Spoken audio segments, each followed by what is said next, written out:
За сайн байцгаана уу, та бүхэндээ өнөөдрийн мэндийг хүргэе. Намайг Ариун Зул гэдэг эрх зүйч хуульч мэргэжилтэн хүн байгаа. Өнөөдөр та бүхэндээ гэрлэлт зохицуулах хэмжээлийн талаар тодорхой товчхон мэдээлэл хүргэе гэж бодлоо. Тэгэхээр гэрлэлт зохицуулах асуудлыг бол шүүхийн журмаар болон захиргааны журмаар уулзаж болдог.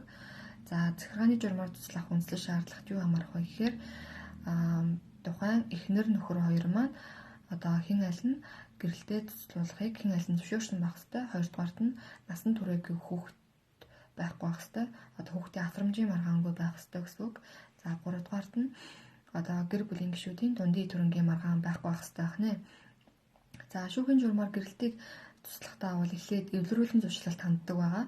За эвлэрүүлэн зуршлалт таны өргөдлийг хүлээж аваад эвлэрүүлэн зуршлах ажиллагаа явуулна. За эвлэрүүлэн зуршлах ажиллагаа хэрвээ амжилттай болох юм бол мэдээж хэрэг ингээд огсууд маань хоорондоо ингээд эвлэрээд хамжирч болно. За амжилтгүй боллоо гэсэн тохиолдолд бол одоо эвлэрүүлэн зуршлаас шүүх рүү материалыг үл шилжүүлдэг байгаа. За шүүх хэмжлэгийг хүлээж аваад за дараах дөрвөн цогц асуудлыг шийддэг. Нэгдүгээрт нь гэрэлтийг цуцлах уугүй юу гэдгийг шийднэ. Хоёрдугаарт нь хэрвээ цуцлж байгаа тохиолдолд хүүхдийн асрамжийн асуудлыг шийднэ. За гуравдугаарт хүүхдийн тэтгэлгийн асуудлыг шийднэ. Дөрөвдүгээрт гэр бүлийн гишүүдийн дундын төрөнгийн маргааныг шийддэг байна.